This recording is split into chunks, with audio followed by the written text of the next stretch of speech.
La Villa de Moya.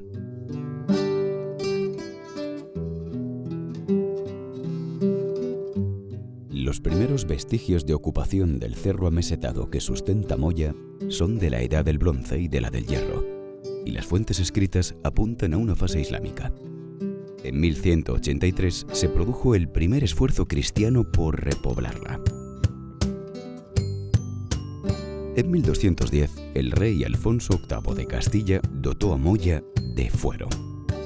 Hubo allí una importante presencia de los caballeros de Santiago.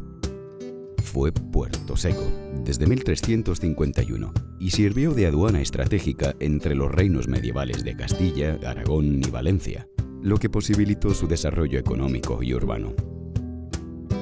Codiciada la plaza por don Juan Pacheco, marqués de Villena, le puso sitio en 1451, pero sin éxito.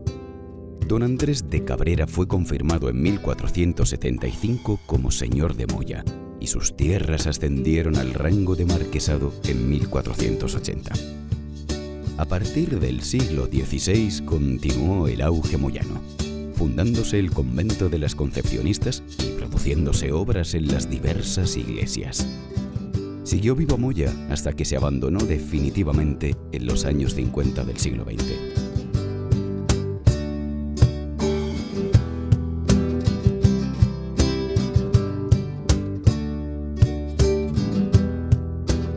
La historia de Moya a través de su arquitectura fortificada.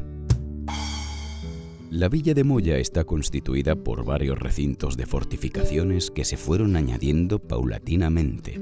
El primer recinto, o recinto de la Albacara, tiene su origen en la primera muralla moyana, comenzada a partir de 1183, y quedó amortizado como albacara tras la construcción del alcázar o castillo en los primeros años del siglo XIII. El segundo recinto se origina también en esa centuria. El tercer recinto es ya del siglo XIV y significa una ampliación por el sur del espacio intramuros. También integra un espolón con una gran torre, la de San Roque, en el extremo oeste, que sirvió como aduana o puerto seco.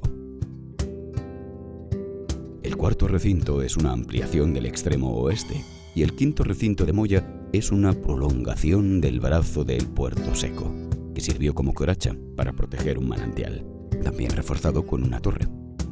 En las murallas de Moya se abren 6 accesos monumentales: las puertas de San Juan, San Diego, la Calzadilla, la cegada puerta de San Pedro, la de los Ojos y la de Carros. El origen del castillo de Moya se remonta hacia el año 1215, momento en el que Enrique I entregó Moya a la Orden de Santiago.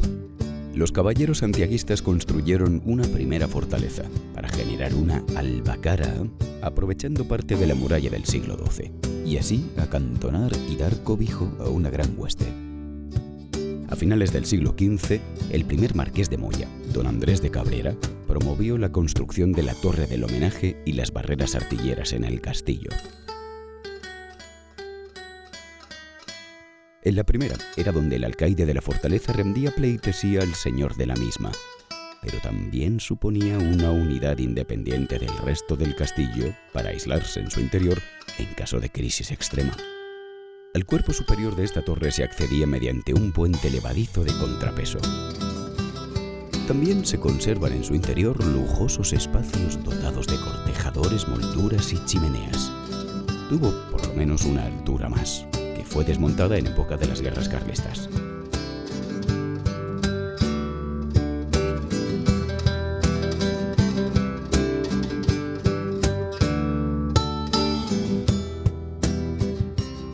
El castillo arma 2 barreras artilleras, una que protege la entrada principal y otra que mira hacia la albacara. También se protegía por matacanes y un puente levadizo. Las torres se adornaban con una serie de arquillos ciegos. Aparte de las troneras, destaca la existencia de espingarderas para armas de fuego portátil. La historia de Moya a través de su arquitectura religiosa. Moya cuenta con un amplio inventario de iglesias, hospitales y conventos. La iglesia de Santa María es el templo principal y el más antiguo de Moya. Fue cabeza del Cabildo del Marquesado y sigue aún hoy abierto al culto. De su origen conserva un pórtico gótico, pero el porche de su lado norte es ya del siglo XVII, edificado junto a otras intensas reformas. Su interior es de planta rectangular, cubierta por 2 arcos diafragma y un artesonado sencillo. Luce un magnífico retablo barroco en el altar. En su suelo, enterramientos ilustres en sendas lápidas de cantería, bien diferenciados así con respecto a los más comunes inhumados en el resto del suelo. En el exterior se levantan 2 espadañas, una principal y con huecos para 3 campanas y una secundaria de un solo ojo. En Santa María se guarda el reloj de la villa del siglo XVIII. A partir de 1941 fue la sede de las romerías de Nuestra Señora de Tejera. La Iglesia de la Trinidad es otra de las parroquias más antiguas de Moya, pues es mencionada en textos de 1235. Fue un templo gótico de una sola nave, del que queda la portada en arco apuntado y con arquivoltas de su entrada principal al sur. En el siglo XVI se construyó la espadaña, a los pies, y en el XVIII se añadieron las capillas laterales y además se dispuso un retablo barroco. Se mantuvo el culto en ella hasta el inicio del siglo XX. Tras su abandono y ya en ruina, se excavó arqueológicamente y se transformó en albergue en el año 2014. De San Pedro, la tercera de las iglesias originarias de Moya y ubicada en el extremo norte, apenas se conservan unos pocos restos. Resulta uno de los edificios monumentales más desconocidos. San Bartolomé fue otra de las sedes de las parroquias históricas de Moya, pero es algo posterior a las iglesias ya descritas, puesto que se fundó tras la ampliación del tercer recinto en el siglo XIV. De planta de cruz latina, una sola nave y crucero que se coronaba con una cúpula semiesférica sobre 4 pechinas, ha ido evolucionando a lo largo de los siglos. Fue una iglesia medieval, directamente apoyada sobre la muralla, pudiéndose ver de este monumento aún pinturas murales góticas. Evolucionó después, en el siglo XVI, disponiéndose una entrada a los pies en arco de medio punto, cantería fina y revestimiento de falsos despieces. Entre los siglos XVIII y XIX se produjeron otras importantes reformas, hasta su ruina definitiva en el siglo XX. En 1927 fue víctima de un catastrófico incendio. Restaurada, volvió a ser centro religioso hasta su nueva destrucción en 1936. Entre los años 2017 y 2019 se rehabilitó para servir como centro didáctico y museístico de la villa.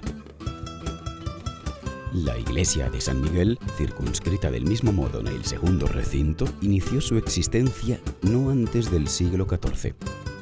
Del templo solo se conserva su perímetro, pero destacan aún en pie elementos renacentistas y barrocos. A partir del siglo XIX se aprovecharon sus ruinas como cementerio. El complejo religioso moyano de más extensión y calidad fue el convento de las Concepcionistas. Promovido hacia 1556 por doña Luisa de Cabrera, marquesa de Moya, se demoró su construcción varias décadas. Pretendía albergar monjas bernardas, pero recibió finalmente a concepcionistas franciscanas en 1630. Sus espacios se distribuyeron alrededor de un gran claustro principal y de otro secundario. Ampliado y reformado el complejo durante 200 años, en 1835 las monjas se trasladaron a Villanueva de la Jara. Desocupado, sufrió un imparable deterioro. Entre los años 2002 y 2010 se ejecutaron obras de consolidación que lo hacen finalmente visitable. El claustro del convento de las Concepcionistas de Moya alberga un sistema de grandes aljibes que se llenaban recogiendo la lluvia de los tejados del propio complejo. Sobre ellos se disponían jardines. La iglesia, al norte, es de una sola nave, con coro a los pies y con un crucero poco marcado. Se ha atribuido su diseño tanto a Pedro de Tolosa como a Juan Andrea Rodi, desarrollándose sus obras entre 1580 y 1630. Fue sede de los novenarios de la Virgen de Tejeda desde 1639. Su techo se derrumbó en el siglo XX y en el XXI su espacio se ha convertido primero en auditorio y se ha protegido después mediante una cubierta. Por último, cabe destacar la presencia de 2 hospitales para labores sanitarias, así como de beneficencia, y también para rescate de prisioneros. El Hospital de la Madre de Dios, fundado por los hermanos Zapata en 1512, y el Hospital de Cautivos u Hospital de Santiago de Moya, que se creó en el siglo XIII. La historia de Moya a través de su arquitectura pública y privada. El epicentro de la vida pública de Moya fue su Plaza Mayor. A ella abrían sus puertas el Pósito y el Ayuntamiento, la Casa del Corregidor y las iglesias de Santa María la Mayor y la Trinidad. Era el lugar en el que se desarrollaban mercados, corridas de toros, romerías y festividades de toda índole. En el Ayuntamiento se desarrolló también la función del Pósito. En la Edad Moderna los pósitos almacenaban grano para poder prestarlo en caso de hambre o malas cosechas. Murallas y puertas, el castillo en un extremo y el convento de las Concepcionistas en el otro como principales hitos arquitectónicos, determinaron la organización interior. Testimonian tal idea los elocuentes trazados de las calles. Las calles Madre de Dios arriba, calle Madre de Dios abajo y calle del Horno serían los ejes principales, que se ven complementadas por ejes transversales y en el centro, la Plaza Mayor. Se han conservado retazos del enguijarrado de cantos rodados del siglo XVIII en las calles. En Moya, deshabitada irremisiblemente desde mediados del siglo XX, continúa siendo lugar de residencias o arrabal. Este núcleo extramuros se desarrolló por la presencia del puerto seco o aduana en el área de San Roque. Su historia es igualmente centenaria y dispone de ejemplos de arquitectura tradicional. El triste abandono humano de Moya, paradójicamente, ha sido la causa de que hoy conserve grandes valores de su aspecto pretérito. No se produjo un proceso de renovación urbanística en el siglo XX. Desde 1982 se declara conjunto histórico-artístico y en las últimas décadas del siglo XX y en las primeras del siglo XXI se han emprendido las costosas tareas para su estudio, conservación y conversión en un recurso cultural y turístico. Labor faraónica aún en proceso. Todo esfuerzo pasado y futuro, por grande que parezca, merece la pena para devolver a la ciudadanía este magnífico libro de historia escrito en piedra.